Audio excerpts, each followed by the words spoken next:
ये है 10 क्लास का हिस्ट्री का। ये है इसके contents.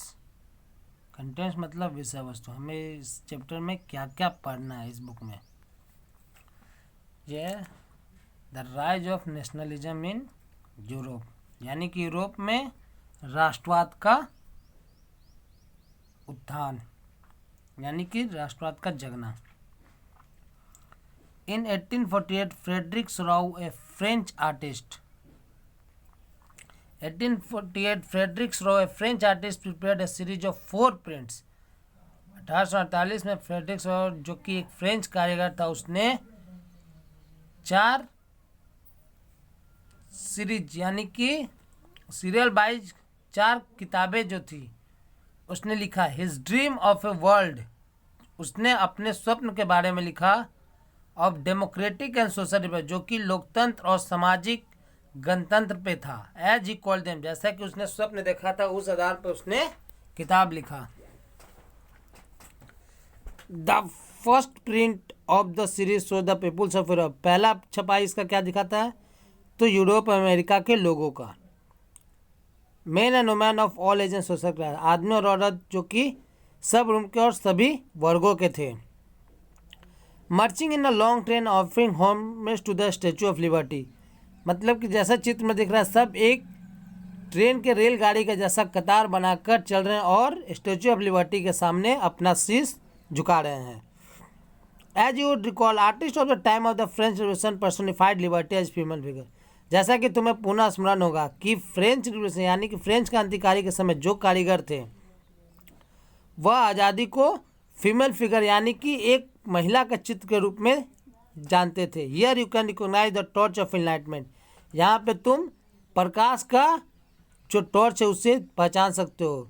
C beards in one hand, जैसे कि वह एक हाथ में लिए, and charter of the rights of man in the other, और दूसरे में मानव के यानी कि पुरुष का जो अधिकार है उसको दूसरे हाथ में पकड़ के रखी। On the earth in the foreground of the image, उनके चित्र के निचले हिस्से पे पृथ्वी पर जो है image, lie the centred remains of the symbol of absolutist institution,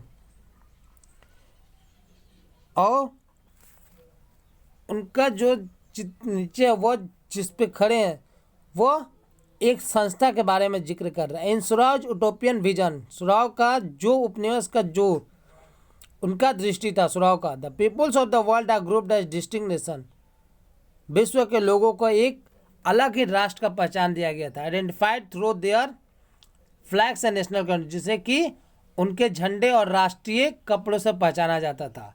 leading the प्रोसेसन way pass the statue of liberty, इस प्रक्रिया को आगे बढ़ाते हुए जब वह स्टैचू ऑफ लिबर्टी से गुजरते थे, are the United States and Switzerland, तो यूनाइटेड स्टेट और स्विट्जरलैंड है which by this time mayor already nation state, जो कि उस समय तक एक। अब हमारा फर्स्ट चैप्टर क्या है, the French revolution and the idea of the nation, यानी कि फ्रेंच क्रांतिकारी और राष्ट्र का विचार। The first clear expression of nationalism came with the French revolution in 1789, सबसे पहला साफ छवि जो कि राष्ट्रवाद का आया था वह 1789 में फ्रेंच रेवोल्यूशन यानी कि फ्रेंच क्रांतिकारी के साथ आया था।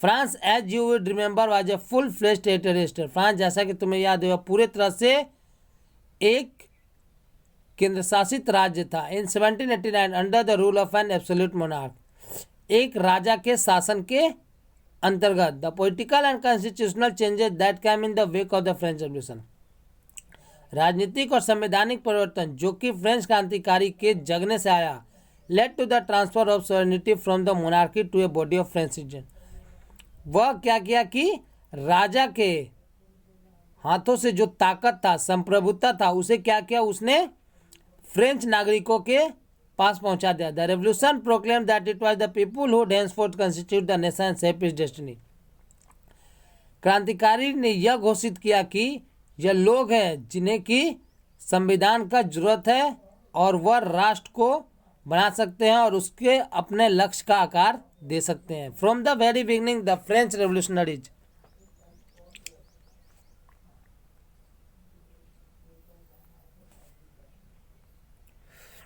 और बहुत शुरुआत से ही फ्रेंच क्रांतिकारी जो इंट्रोड्यूस्ड वेरियस मेजर्स, उन्होंने बहुत सारे प्रक्रियाओं को शामिल किया एंड प्रैक्टिसेस दैट, और कोशिश किए that could create a sense of collective identity, जो कि एक संग्रहित पहचान को निर्माण कर सके amongst the French people, French लोगों के बीच में।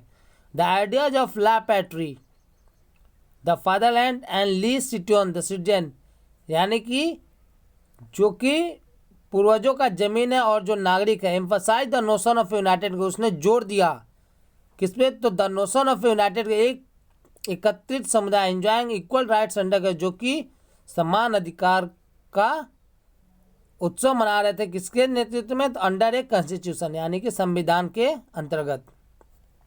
A new French flag the try colour, एक नया फ्रेंच का झंडा है द ट्राई कलर, यानी कि तिरंगा, was chosen to replace the former royal standard, उससे चूज किया गया था ताकि पहले का जो शाही अंदाज है या शाही झंडा जो है उसे हटाया जा सके। The state general was elected by the body of active citizen, और जायदाद का जो अधिकारी था उसका चुनाव किया गया था उस समय सक्रिय नागरिकों के द्वारा। And rename the national assembly, और उसे पुनः नाम दिया गया राष्ट्रीय सभा का। न्यू हाइमेंस वेर कंपोज्ड, नए मंत्र संरचना किया गया। ओथ टेकन, शपथ लिया गया। एंड मार्टियर्स कमेमोरेटेड, और शहीदों का श्रद्धांजलि दिया गया। All in the name of the nation, सब कुछ राष्ट्र के नाम। A centralized administrative system was put in place and it formulated uniform laws for all citizens within state.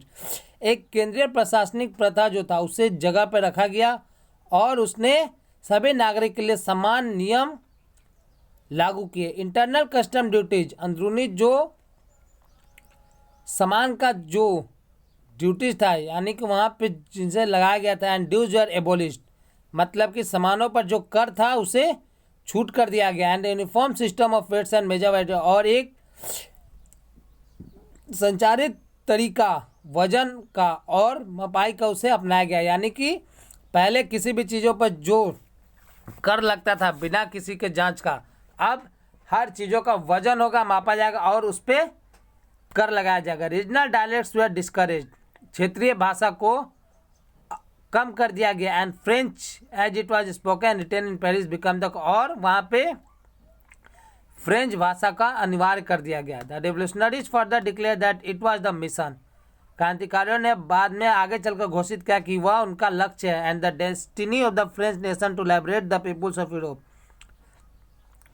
और फ्रेंच राष्ट्र का यह लक्ष्य है कि लोगों को एक साथ उद्धार बनाया जाए from despotism. In other words to help other peoples of Europe to become nation, दूसरे शब्द में यूरोप को लोगों को राष्ट्र बनाना है। When the news of the events in France reach the different cities of Europe, जब इस घटना फ्रांस की इस घटना का समाचार दूसरे यूरोप के दूसरे शहरों में पहुंचे, students and other members of educated middle class began setting up Jacobean club, तो छात्र और दूसरे सदस्य जो कि मध्यम वर्गीय परिवार के, शिक्षित मध्यम वर्गीय परिवार के लोग थे, उन्होंने एक क्लब का, एक संस्था का शुरू कर दिया। Their activities and campaigns prepare the way for the French armies which moved into Holland, उनके क्रियाएं और अभियान जो थे उन्होंने फ्रेंच सैनिकों के लिए एक रास्ता तय किया जो कि हॉलैंड की तरफ जाता था। Belgium, Switzerland and much of Italy in the, और 1790 में ये बेल्जियम पहुंचा, स्विट्जरलैंड पहुंचा और इटली में पहुंच गया। With the outbreak of the revolutionary war, इस क्रांतिकारी युद्ध के छिड़ जाने से the French armies began to carry the idea of nationalism, French सिपाहियों ने राष्ट्रवाद के विचार को और आगे तक पहुंचाया।